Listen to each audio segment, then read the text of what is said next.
Hello दोस्तों, welcome to my channel latest learn pharmacy. आज के इस वीडियो में हम डिस्कस करने वाले हैं एंटी डायूरेटिक एजेंट के बारे में, जो कि क्या है, सेम अपोजिट है डायूरेटिक का। तो सबसे पहले हम थोड़ा सा कॉन्सेप्ट क्लियर कर लेते हैं कि डायूरेटिक क्या होते हैं। तो डायूरेटिक ऐसे एजेंट होते हैं जो डायूरेसिस कॉज करवाते हैं।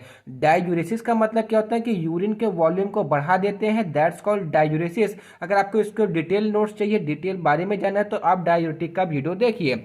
अब उसका जस्ट अपोजिट मतलब कहने का कि डायूरेसिस का मतलब क्या होता है कि यूरिन के वॉल्यूम को बढ़ा देना। इसका मतलब क्या है कि अगर यूरिन का वॉल्यूम बढ़ेगा तो आपके बॉडी में वाटर का लेवल, इलेक्ट्रोलाइट का लेवल कम होगा। उसी के जस्ट अपोजिट एंटी डायूरेटिक, ये क्या करते हैं कि आपके बॉडी के अंदर वाटर को बैलेंस करते हैं, उसका मेंटेन करते हैं, that's known as anti diuretic. तो सिंपल सा फंडा ये है कि अगर आपकी बॉडी डिहाइड्रेशन में चली जाती है या किसी डिजीज के कारणवश, जैसे डायबिटीज होता है, ठीक है, बहुत लोगों को जो डायबिटीज इंसिपाइडस होता है, जिसमें क्या होता है कि यूरिन का जो फ्लो होता है, यूरिन का जो वॉल्यूम होता है बहुत ज़्यादा बनने लगता है, जिसकी वजह से आपको ज़्यादा से ज़्यादा प्यास लगती है, थ्रस्ट मतलब वही जो प्यास लगता है। उसके बाद क्या, कमजोरी, वीकनेस वगैरह आ जाती है, ठीक है। तो उसको रोकने के लिए हम क्या देते हैं, एंटी डायूरेटिक एजेंट। तो हमारा एक कॉन्सेप्ट यहाँ पे ये बन गया, इसका ये पर्पज बन गया कि टू ट्रीट, मतलब क्या, ट्रीट करने के लिए, किसको ट्रीट करने के लिए, डायबिटीज इंसिपाइडस। डायबिटीज इंसिपाइडस क्या होता है कि ये एक डायबिटीज मेलाइटिस की तरह होता है, बस इसमें क्या होता है कि आपका यूरिन का जो वॉल्यूम होता है वो बढ़ जाता है। ये दो टाइप के होते हैं, एक होता है कि आपका सेंट्रल नर्वस सिस्टम के डिफेक्ट के कारण, जहां पर क्या होता है, वैसोप्रेसिन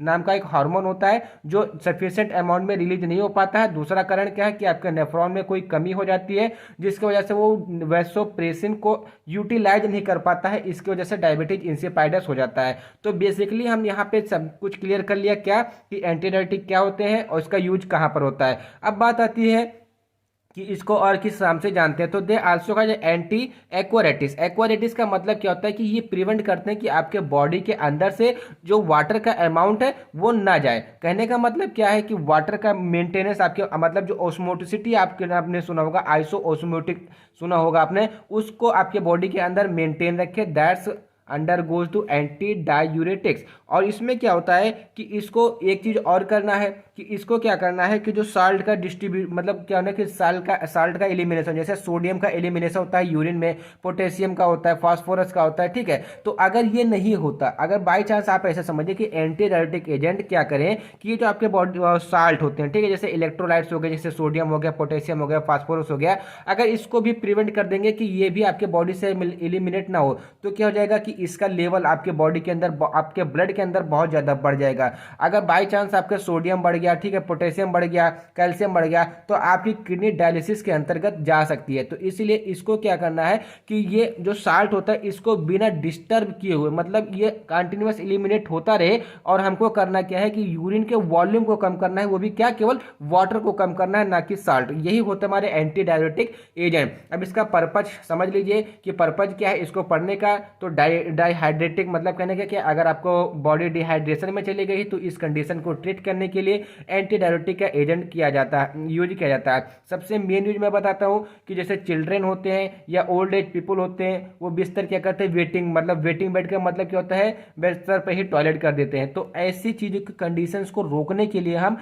एंटी डायूरेटिक एजेंट का यूज करते हैं, जो क्या करते हैं कि जो लॉस ऑफ द वाटर होता है उसको प्रिवेंट कर देते हैं, कुछ समय के लिए रोक देते हैं कि वो एक्सक्रीट आउट ना हो, ठीक है। तो इसी को कहते हैं, इसकी टाइमिंग, और मतलब जो वेटिंग बेड की टाइमिंग होती है उसको क्या कहते हैं, बढ़ा देते हैं, जिस तरह आपको नींद खुल जाती है और आप वो कंडीशन से नहीं जाते हैं, ठीक है। नेक्स्ट क्या है, use for the treatment of the diabetes insipidus. अब डायबिटीज इंसिपिडस होता क्या है, excessive quantity of very dilute urine is excreted due to impairment in the synthesis and secretion of the vasopressin by hypothalamus। वही जो मैंने आपको शुरुआत में बताया कि हाइपोथैलेमस के द्वारा इम्पेयरमेंट या जो वैसोप्रेसिन का एक्सक्रीशन होता है उसमें कुछ ना कुछ कमी हो जाना, या वो उसके ज़्यादा एक्सक्रीशन के कारण जो आपका यूरिन होता है वो ज़्यादा डाइल्यूट हो जाना। डाइल्यूट का मतलब क्या होता है कि उसमें कंसंट्रेशन बहुत कम हो जाना। तो यही सब होता है, इसका पर्पज होता है कि इसी के लिए हम यूज करते हैं क्या, एंटी डायूरेटिक एजेंट, ठीक है। अब ये कई कारण से होते हैं, पोस्टीरियर पिट्यूटरी फेलियर के द्वारा या किडनी फेलियर के कारण भी हो सकते हैं। अगर आपसे पूछा जाए कि जो आपका CNS या सॉरी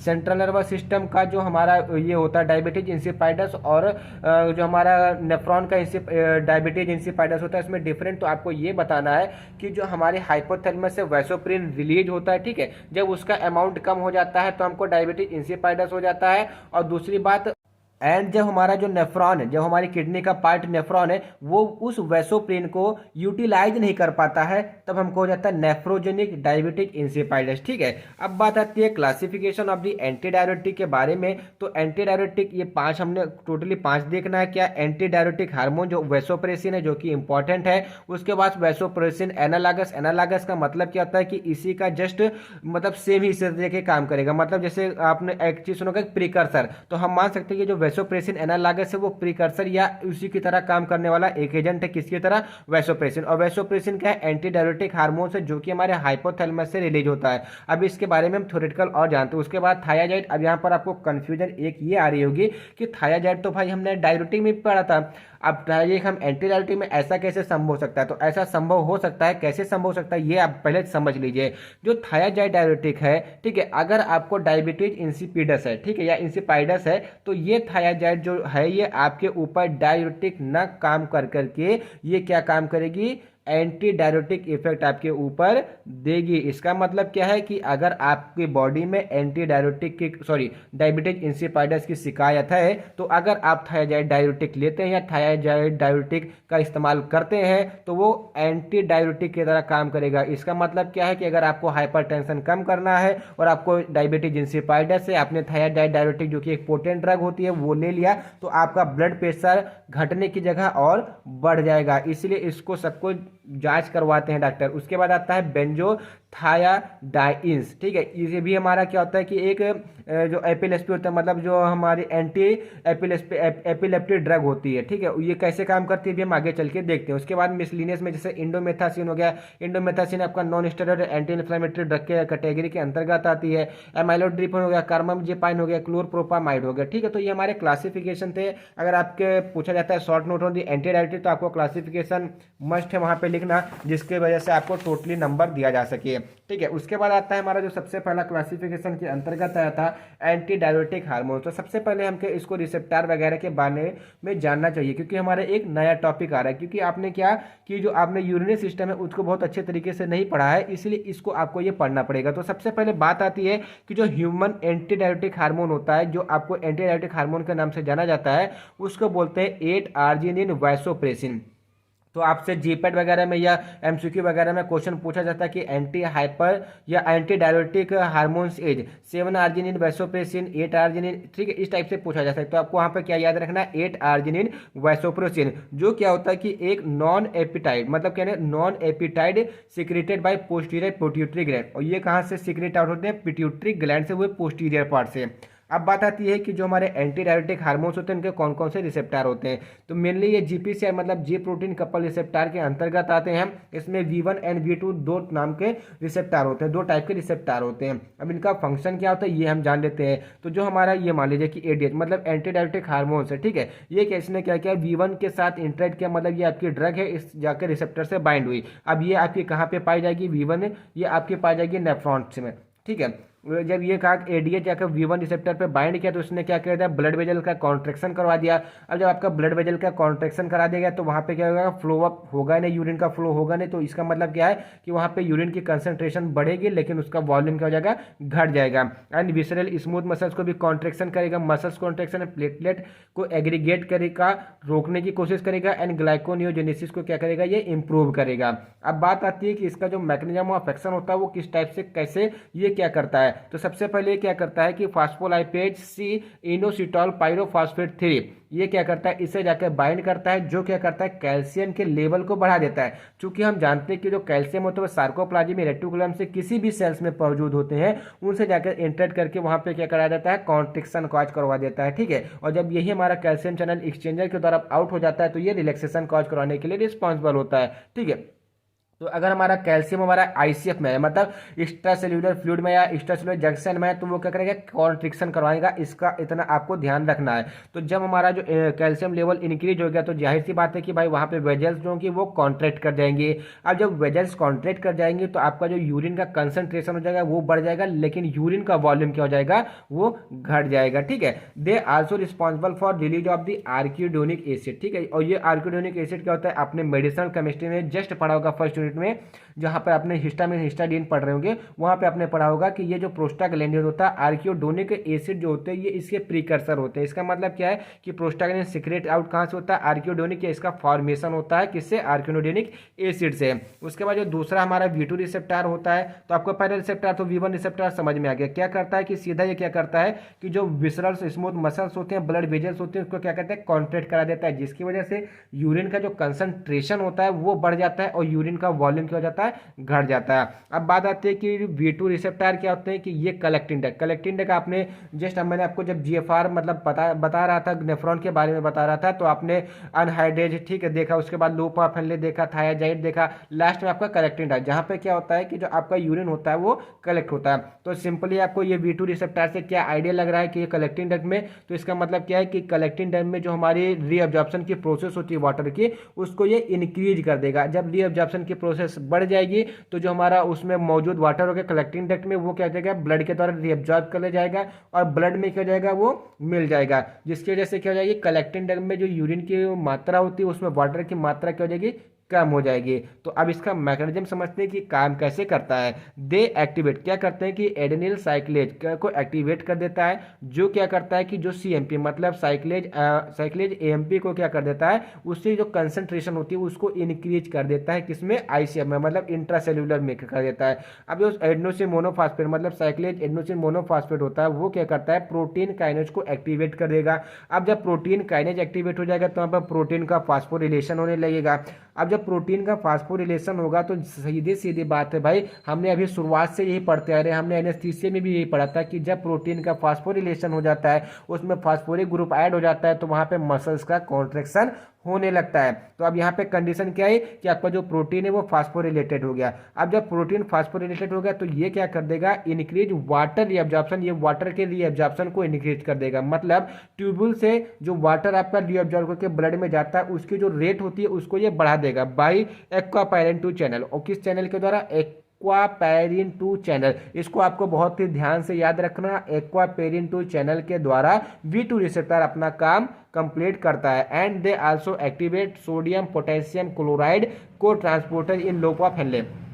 आपने लूप ऑफ हेनले में क्या देखा था कि ये sodium potassium chloride channel cotransporter को इनहिबिट कर दे रहा था, जिसकी वजह से सोडियम इनसाइड में आ पा रहा था और रीअब्जॉर्प्शन इसका क्या हो रहा था, रुक जा रहा था। अब वहीं पे क्या करिए, इसको एक्टिवेट करते हैं। जैसे वहां पे कंडीशन आ रही थी क्या, रीअब्जॉर्प्शन कम हो जा रहा था, क्या ब्लॉकेज के कंडीशन में अब यहाँ पे एक्टिवेशन हो रहा है, तो इसका मतलब क्या जाएगा कि जो रीअब्जॉर्प्शन की रेट होगी वो बढ़ जाएगी। अब बात आती है हमारी मेन ड्रग के ऊपर, वैसोप्रेसिन। वैसे तो वैसोप्रेसिन हमारा एक हार्मोन है, लेकिन इसको सिंथेटिक रूप से भी हम ले सकते हैं। जब हमारे बॉडी के अंदर वैसोप्रेसिन हाइपोथैलेमस के द्वारा सीक्रेट आउट नहीं हो पाता है तो हम वैसोप्रेसिन को सिंथेटिक फॉर्म में लेते हैं। तो सबसे पहले बात आती है कि जो वैसोप्रेसिन होते क्या है, तो हमारे कहते हैं पॉलीपेप्टाइड हार्मोन होते हैं जो सिंथेसाइज करते हैं सुप्रा optic and paraventricular nuclei of the hypothalamus.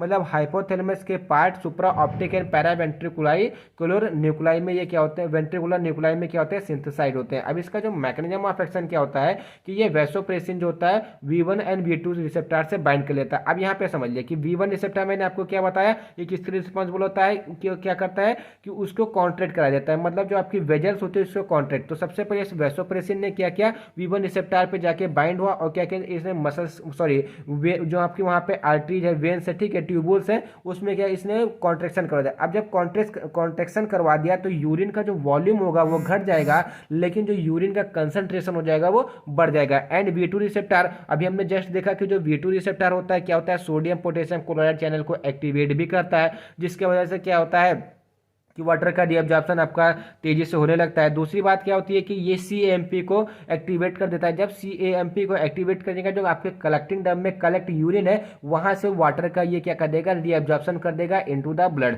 तो यहाँ पर ये आपको वैसोप्रेसिन का मतलब समझेगा कि V1 एंड V2 रिसेप्टर पर कैसे काम करती है, ठीक है। अब वही जो वहाँ पे मैंने आपको बताया वहीं पे कि contraction of the vessels and increase reabsorption of the water in the blood vessel क्या करता है कि वेजल्स को कॉन्ट्रैक्ट करा देता है एंड CAMP को एक्टिवेट कर देता है, जिसकी वजह से जो ब्लड में आपके वाटर का रीअब्जॉर्प्शन होता है वो उसकी रेट बढ़ जाती है। तो ये नॉर्मली था हमारा क्या, एंटी डायरेटिक के जो वैसोप्रेसिन होता है उसका मैकेनिज्म ऑफ एक्शन। अब बात है इसकी फार्माकोलॉजिकल, मतलब अगर आपने एंटी डायरेटिक एजेंट लिया वो भी वैसोप्रेसिन सिंथेटिक फॉर्म में लिया तो इसका क्या इफेक्ट होगा आपकी बॉडी के ऊपर। सबसे पहले बात आती है किडनी के ऊपर क्या होगा। तो जस्ट हम लोग किडनी ही पढ़ रहे हैं, तो ये क्या कहते हैं, वाटर के जो रीअब्जॉर्प्शन होती है उसको क्या कर देगा, ये बढ़ा देगा। तो वही it enhance water permeability of the collecting duct, मतलब जो कलेक्टिंग डक्ट में वाटर की परमेबिलिटी होती है from the luminal to blood, उसको क्या कर देगा, ये इनहेंस कर देगा, इनक्रीज कर देगा।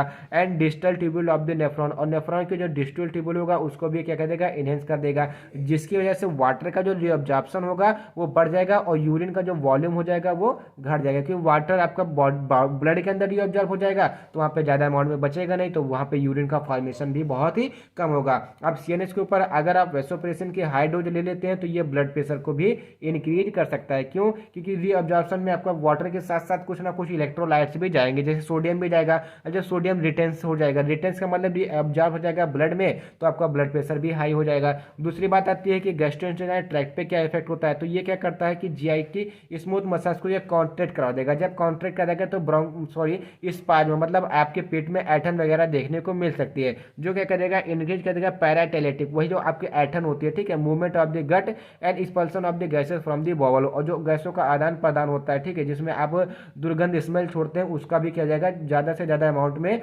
आपके गैस निकलने लगेगी। उसके बाद आता है और स्पाइनल कॉर्ड, मतलब स्पाइनल कॉर्ड पे इसका क्या, मतलब वैसोप्रेसिन का क्या इफेक्ट होता है, तो ये क्या करते हैं, ऑक्सीटोसिन रिसेप्टर को स्टिमुलेट करता है, जिसकी वजह से ऑक्सीटेशन का रिलीज होने लगता है। और ब्लड के अंदर क्या होता है कि ये क्या करता है, प्लेटलेट एग्रीगेशन को स्टिमुलेट कर देता है। इसका मतलब क्या है कि ये ब्लड को जल्दी कोआगुलेट करवा सकता है। And also stimulate hepatic glycogenolysis, और ये क्या करता है कि जो आपकी ग्लाइकोजिनोलिसिस की प्रक्रिया होती है उसको भी क्या कहता है, इनहेंस करता है, मतलब स्टिमुलेट कर देता है। अब बात आती है कि इसकी एडवर्स एक्शन के बारे में, तो ये क्या आता है, nausea, abdominal cramps, angina, hypertension and shock, इसका क्या है, जनरल एडवर्स ड्रग एक्शन है। कॉन्ट्राइंडिकेशन क्या है कि आप इसको हाइपरटेंशन इस्कीमिया में नहीं ले सकते। इस्कीमिया क्या है कि low level of the oxygen in your body, ठीक है। अब इसके फार्माकोकाइनेटिक प्रॉपर्टीज के बारे में देख लेते हैं कि रूट ऑफ एडमिनिस्ट्रेशन इसका क्या है, पेरेंट्रल है, हाफ लाइफ इसका 25 मिनट है, मेटाबॉलिज्म के लिए लीवर में जाता है, एलिमिनेशन इसका कहाँ से होता है, यूरिन से होता है, ठीक है। ये इसकी फार्माकोकाइनेटिक हो गई।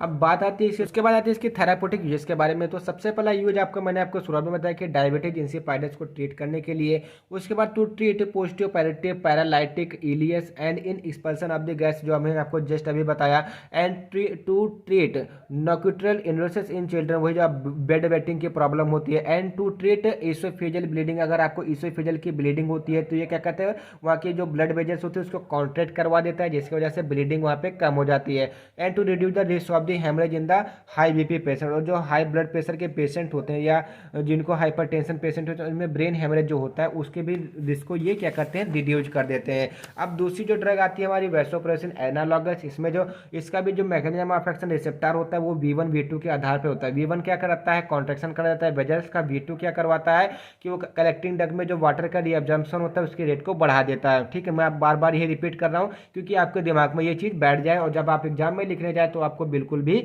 भूले ना। तो इसमें जो सबसे पहले ड्रग आती है डेस्मोप्रेसिन आती है, ये बहुत ही पोटेंट ड्रग होती है और लॉन्ग एक्टिव होती है और V2 रिसेप्टर पर ये एक्ट करती है। इसका मतलब क्या है, कलेक्टिंग डक्ट में वाटर के रीअब्जॉर्प्शन को ये क्या करेगी, बढ़ा देगी। It is more potent then vasopressin, और ये जो पोटेंट इसकी पोटेंसी ज़्यादा होती है, ठीक है, वो वैसोप्रेसिन से ज़्यादा कामगीर होती है। एंड जो इसको लिया जाता है और रूट ऑफ एडमिशन क्या है, ओरली है, नजल है, पेरेंट्रल रूट से जाता है। इसकी half life 1 to 2 hours and बायोबिलिटी इसकी 10 to 20, मतलब इसकी जो बायोबिलिटी है बहुत ही कम है। पोटेंट बेशक है लेकिन बायोबिलिटी इसकी बहुत कम है। उसके बाद आते हैं लाइप्रेसिन, इसका क्या होता है कि eight lysine vasopressin at and least potent than AVP, मतलब क्या है कि जो आपकी वैसोप्रेसिन है, ठीक है, उससे क्या है कि ये कम पोटेंट है। उसके बाद आती है ट्रेलिप्रेसिन, ये सिंथेटिक प्रोड्रग होती है वैसोप्रेसिन की। अब उसके बाद आता है वैसोप्रेसिन एंटागोनिस्ट। अब देखिए यहाँ पर आपने एगोनिस्ट पढ़ा, अब वैसोप्रेसिन एंटागोनिस्ट कैसे काम करता है ये हम समझ लेते हैं, ठीक है, क्योंकि ये भी इसका एक फैक्टर है। तो इसको समझने के लिए अभी आपको आगे देखना पड़ेगा। दे आर टू टाइप, मतलब ये जो वैसोप्रेसिन एंटागोनिस्ट दो टाइप के होते हैं, एक पेप्टाइड होता है, एक नॉन पेप्टाइड। तो अभी तक हमने नॉन पेप्टाइड के बारे में देखा, अब आगे हम देखते हैं क्या होता है, ठीक है। पेप्टाइड एंटागोनिस्ट क्या होता है, ये क्या करता है, inhibit inhibit all action of the vasopressin except anti diuretic action. मतलब कहने का क्या है, अब यहाँ पे आप समझ लीजिए कि ये क्या करते हैं कि केवल एंटी डायरेटिक एक्शन को छोड़ के बाकी के जितने भी वैसोप्रेसिन के एक्शन होते हैं वो क्या कर देते हैं, उसको एंटागोनाइज कर देते हैं, but they are not clinically use, मतलब इसको क्लिनिक में यूज नहीं किया जाता है। ठीक है, अब बात करते हैं non peptide antagonist are extensively use in the treatment syndrome of the inappropriate ADH secretion. इसका मतलब क्या है कि जो एडीएच मतलब आपका जो हार्मोन्स होता है, कौन सा हार्मोन्स, जो एंटी डायरेटिक हार्मोन्स होता है उसके जो प्रोसिक्रेशन होता है क्या, उसको क्या करता है कि ये एक्सटेंसिवली कर देता है, मतलब एंटागोनाइज कर देता है। बाई चांस ऐसा समझिए कि अगर आईडीएच का सिक्रेशन आपके बॉडी में कम हो रहा है तो इसको क्या कर देगा, ये सिंड्रोम ऑफ इनएप्रोप्रिएट से बाइंड करके उसको स्टिमुलेट कर देगा। अब इसमें जो ड्रग आती है, अभी ड्रग के माध्यम से आप समझते हैं, ठीक है, कॉन्वेक्स पैटर्न आती है एंड टोल्बस पैटर्न, ये क्या करते हैं, एक्वापोरिन 2 चैनल को क्या कर देती है, इनहिबिट कर देती है in apical membrane of the collecting duct, जिसकी वजह से वाटर का जो रीअब्जॉर्प्शन होता है आपके बॉडी के अंदर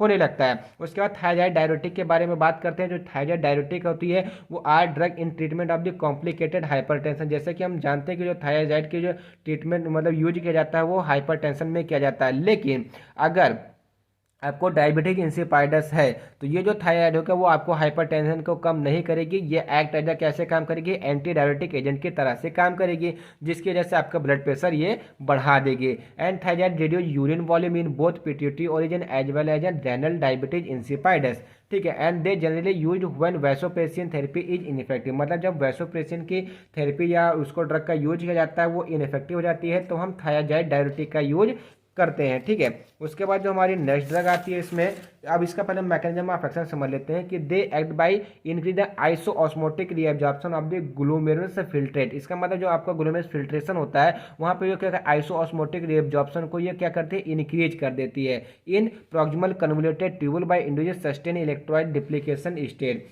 दिस डिक्रीज साल्ट रीअब्जॉर्प्शन, ये क्या कहते हैं, साल्ट के रीअब्जॉर्प्शन को डिक्रीज कर देती है in cortical diluting signal resulting in decrease urine volume. अब आती है बेंजोथायाडाइजीन्स, ये क्या होती है कि effective in nephrogenic and central diabetic insipidus. क्यों, क्योंकि ये क्या हमारा बेंजोथाइ में मतलब ये हमारी एक सेंट्रली एक्टिंग ड्रग होती है, ये कहाँ हमारे नेफ्रोजेनिक मतलब अगर आपका नेफ्रॉन का सिस्टम गड़बड़ हो गया, वैसोप्रेसिन को यूटिलाइज नहीं कर पा रहा है या आपका जो हाइपोथैलेमस है वो वैसोप्रेसिन का प्रोडक्शन नहीं कर पा रहा है तो उसमें हम बेंजोथायाडाइजीन्स का उपयोग करते हैं। ये क्या कहते हैं, जेफार मतलब ग्लोमेरुलर फिल्ट्रेशन रेट को डिक्रीज कर देते हैं एंड क्या कहते हैं सोडियम के जो बैलेंस होता है उसको भी ये क्या कर देते हैं, डाउन रेगुलेशन कर देते हैं। दिस इंक्रीज यूरिन कंसंट्रेशन, जिसकी वजह से यूरिन के कंसंट्रेशन बढ़ जाता है बट यूरिन का वॉल्यूम घट जाता है। अब मिसलिनियस ड्रग में जब आपकी सबसे पहले ड्रग आती है एमाइलोराइड। ठीक है, एमाइलोराइड क्या होता है कि ये नॉन स्टेरॉइड ऑर्गेनिक बेस होता है जो क्या कहता है फर्स्ट लाइन की ड्रग होती है in treatment of the lithium induced nephrogenic diabetes insipidus. मतलब लिथियम की वजह से होने वाले नेफ्रोजेनिक में जो हमारे मतलब जो नेफ्रॉन होते हैं उसमें डिस्टर्बेंस हो जाते हैं जिसकी वजह से नेफ्रोजेनिक डायबिटीज इंसिपाइडस हो जाता है। ठीक, उसके ट्रीटमेंट में हम एमाइलोराइड का यूज करते हैं। It act by inhibiting the entry of the lithium ions into the cell. ये क्या सीधा सीधा करता है कि लिथियम आयन का जो सेल्स के अंदर एंट्री होता है कलेक्टिंग डक्ट के अंदर उसको क्या करते हैं, ये क्या करते हैं, उसको इनहिबिट कर देते हैं। अब बात आती है इसका रूट ऑफ एडमिनिस्ट्रेशन के, तो ओरली लिया जाता है, हाफ लाइफ 20 आवर्स होता है, मेटाबॉलिज्म इसका नहीं होता है क्यों, क्योंकि इसके साथ प्लाज्मा बाइंडिंग नहीं करता है and side effect nausea, headache, diarrhoea ETC है। अब उसके बाद आता है कार्बामेजेपाइन जो कि एंटी एपिलेप्टिक ड्रग है used treatment of the central insipidus diabetic insipidus at higher dose. ठीक है, it enhance the production of the vasopressin from the posterior pituitary. ये क्या करता है कि वैसोप्रेसिन के प्रोडक्शन को इंक्रीज कर देता है, कहां से, पोस्टीरियर पिट्यूटरी से, एंड इट में cause diarrhoea, vomiting and hyponatraemia etc ये कॉज कर सकता है। उसके बाद आता है हमारा नेक्स्ट ड्रग क्लोरप्रोमामाइड। ये क्या होता है कि हाइपोग्लाइसेमिक एजेंट की तरह से यूज किया जाता है। ये आप जब एंटी डायबिटिक एजेंट के बारे में पढ़ेंगे तो वहाँ पर आपको ये क्लोरप्रोमामाइड के बारे में आपको वहाँ पे पढ़ने को मिलेगा। ठीक है, तो ये क्या होता है कि हाइपोग्लाइसेमिक एजेंट होते हैं use in the treatment of the central diabetes insipidus. It is ineffective in case of nephrogenic diabetes insipidus. इसका मतलब क्या है कि जो हमारे नेफ्रोजेनिक डायबिटीज इंसिपाइडस होता है उसमें क्लोरप्रोपामाइड जो होता है वो इनइफेक्टिव होता है। ये क्या सेंट्रल डायबिटीज इंसिपाइडस में काम करता है। तो आई होप आपको वीडियो समझ में आया। अगर वीडियो आपको समझ में आया तो वीडियो को लाइक कीजिए, चैनल को सब्सक्राइब कीजिए एंड कमेंट करके हमको जरूर बताइएगा कि आपको वीडियो कैसा लगा। Thank you for watching the video from the latest learn pharmacy.